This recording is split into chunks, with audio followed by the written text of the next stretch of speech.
Some of the intelligence that led to the Prime Minister's allegations of India's role in the killing of Hardeep Singh Nijjar is based on surveillance of Indian diplomats that was shared by a member of the Five Eyes Alliance. That revelation coming this morning from the Associated Press. We are a country of the rule of law. We are going to continue to do the work necessary to keep Canadians safe and to uphold our values and the international rules-based order. That's our focus right now. In the 3 days since the Prime Minister made the accusation in Parliament, we have already seen diplomats expelled, travel advisories, and the suspension of visa services. And tensions continue to increase. So what other actions can Canada expect? Michael Kugelman, director of the South Asia Institute at the Wilson Centre, is joining us from Washington, D.C. this morning with more. Welcome. Thanks. Good to be here with you. Prime Minister Justin Trudeau saying Canadians should remain calm. He offered reassurance that the country is safe for all citizens. What concerns do the Indian and Sikh diasporas in Canada have as this rift continues? Well, I mean, we've already seen India declare a travel advisory for Indians, which is certainly going to make Sikhs in Canada very concerned.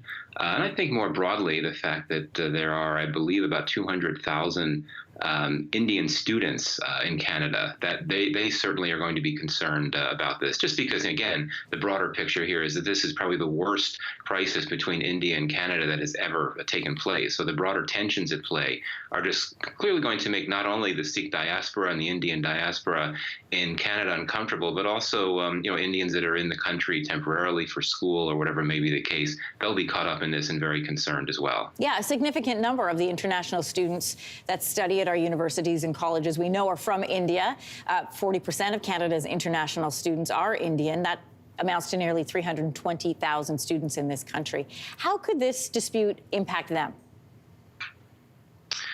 Well, again, I mean, you're talking about students. They are inherently vulnerable, as many of them are in the country without family. And I think that means that the onus of responsibility will fall on their schools and their educational institutes to make sure that they have the resources they need, that they feel safe, and so on. The big question is how else could the Indian government respond to Canada's accusations, the Prime Minister not backing down and, in fact, answering questions and making that statement at the UN General Assembly this week, saying Canada continues to be safe but not changing route at all. So what else can we expect from India?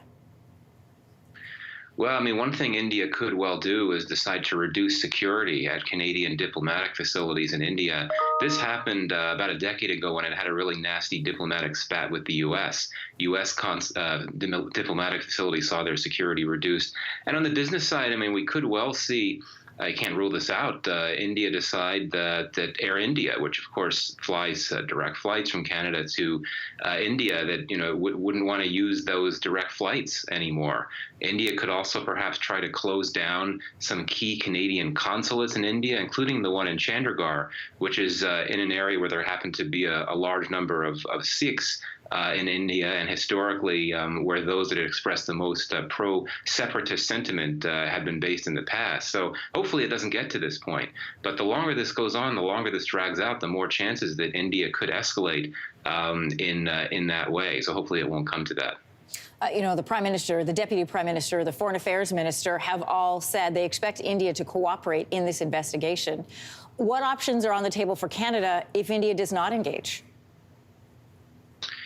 Well, I mean, that's a key question right now, and it's a difficult question as well. But it could well mean that Canada could do the same types of things that India is doing, right? I mean, Canada could reduce. I wouldn't want to go this far, but Canada could threaten to make it more difficult for India to have a diplomatic presence in Canada, in terms of ordering Indian diplomats to leave the country. We know there's been a bit of tit for tat for a small number of diplomats being asked to leave in both countries, but India has also indicated that it wants to reduce the Canadian diplomatic presence in India, so that's something that could happen.